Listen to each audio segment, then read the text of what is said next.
Your condition is real. Your doctor confirmed it. You filed the claim, and the VA came back with 10% or denied you completely. Here's what happened. You told them you have back pain. You told them you can't sleep well. You told them your knee hurts. And the VA read that as minor, manageable, not service connected, not because you lied, because you weren't specific enough. The VA doesn't see you. They see evidence. And if that evidence is vague, your claim gets processed like it's nothing, even when it's destroying your life. In the next 10 minutes, I'm going to show you exactly what to say so the VA understands how bad it really is. Not exaggeration, just clarity. Let's fix this. I've been exactly where you are. Frustrated, underrated, wondering why the system doesn't see what's right in front of them. Here's what I learned. The VA rating system is built on measurable functional loss, not feelings, not assumptions, not what they think you might be going through. If you don't describe the impact of your condition in clear, rating relevant terms, the rater has nothing to work with. And when they have nothing concrete, they default to the lowest possible rating. Vague language gives the VA permission to underrate you. By the end of this video, you'll know how to describe your symptoms using the same framework the VA uses to assign ratings. You'll understand the difference between having a condition and showing functional loss. And you'll have a simple 3-part structure you can use in every personal statement, every buddy letter, and every C&P exam. This isn't complicated. It's just deliberate. My goal is never to mislead, only to empower you with accurate, honest, and actionable information. Why vague language destroys strong claims. Let me show you what vague language looks like to a VA rater. I have back pain. The VA reads that and thinks mild discomfort, maybe 10%. I can't sleep well. The VA reads that and thinks occasional trouble sleeping, not service connected. My knee hurts sometimes. The VA reads that and thinks intermittent pain, probably doesn't affect daily life. None of those statements are lies, but they're not strong enough to get you the rating you've medically earned. Now look at this. I cannot lift my right arm above shoulder height without sharp pain. I can't reach overhead to change a light bulb or put dishes away. I wake up multiple times per night because I can't sleep on that side. See the difference?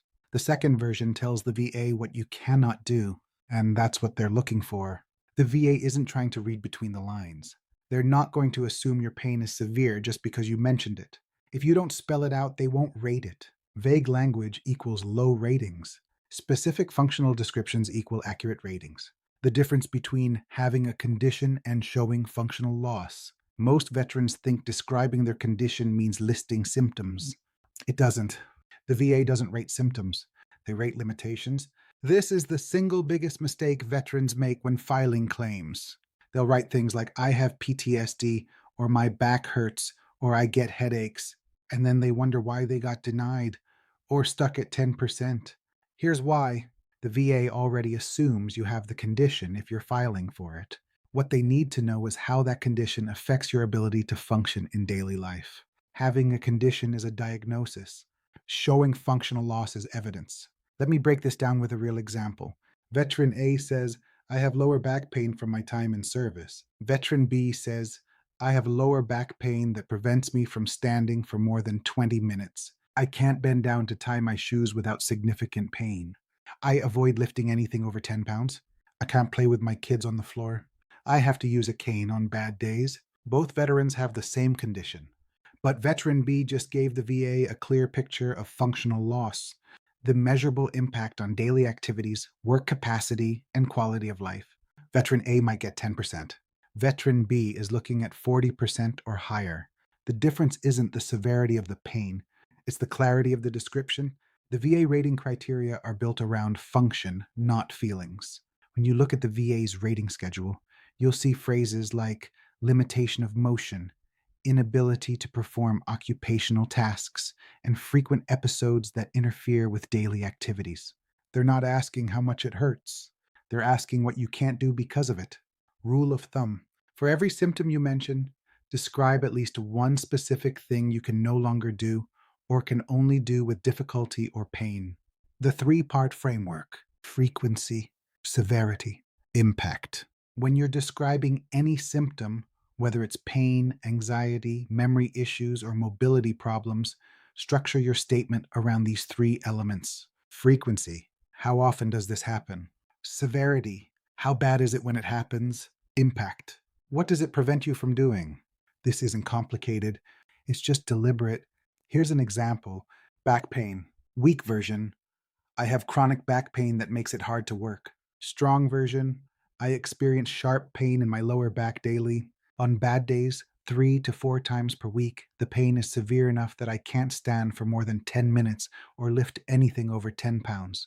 I've had to stop doing yard work and I can no longer pick up my grandkids. At work, I have to take frequent breaks to sit or lie down, and I've used all my sick leave this year because of flare ups. That's frequency. Severity, impact, all in one paragraph. The VA doesn't rate sometimes or pretty bad. They rate specifics. The more concrete your description, the harder it is for them to downgrade you. Replace vague terms with measurable ones. Instead of, I have trouble sleeping, say, I wake up 4 to 5 times per night and average 3 to 4 hours of sleep. Instead of, I get anxious in public, say, I can't go to grocery stores, restaurants, or crowded events without leaving within 5 to 10 minutes. Instead of, my knee hurts, say, my knee gives out 2 to 3 times per week, causing me to fall or grab onto something for support. The more specific you are, the less room there is for interpretation. And here's something most veterans get wrong. They describe how they feel on a normal day. But the VA rates based on your worst functional capacity, the days when your condition is flared up and limiting you the most. If your back pain is manageable 60% of the time, but debilitating 40% of the time, focus on the 40%. That's what determines your rating. Every condition the VA rates has a specific set of criteria in the VA schedule for rating disabilities. You don't need to memorize the entire regulation, but you should know what the VA is looking for when they rate your condition. For PTSD, they're looking at occupational and social impairment. Can you hold a job? Can you maintain relationships? Do you avoid social situations? For back conditions, they're looking at range of motion and functional loss. How far can you bend? Can you lift? Can you stand or sit for extended periods? For tinnitus, they're looking at whether it's recurrent or constant and whether it interferes with daily activities. Is it always there? Does it affect your sleep, work, or ability to communicate? When you align your language with the rating criteria, you make the rater's job easier, and you make it harder for them to deny or lowball you. Here's how to translate your symptoms into language the VA recognizes. Instead of, I'm tired all the time, say, I experience chronic fatigue that prevents me from completing daily tasks. I can't work a full day without needing to rest multiple times. Instead of, I get angry easily, say, I have frequent outbursts of anger that have damaged my relationships. I've been fired from 2 jobs in the past year due to conflicts with coworkers. Instead of, my shoulder hurts when I move it, say, I have limited range of motion in my right shoulder. I can't lift my arm above shoulder height, and I can't reach behind my back. This prevents me from dressing myself, driving for extended periods, or performing my job duties. The VA rates based on how your condition limits your function. So describe the limitation, not just the symptom. Here's what you need to remember. Vague language gives the VA permission to underrate you. Specific functional descriptions force them to see what's actually happening. The VA doesn't rate diagnoses. They rate disability, loss of function that affects your ability to work and live normally. Use the 3-part framework: frequency, severity, impact. Every time, describe your worst days, not your average days. That's what determines your rating.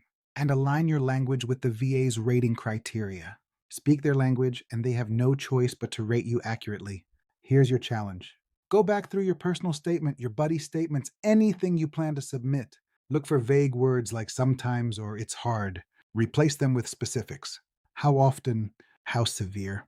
What you can't do.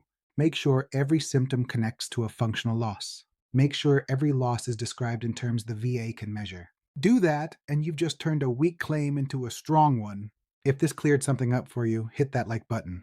It helps the algorithm show these videos to other veterans who need them. Subscribe so you don't miss the next one.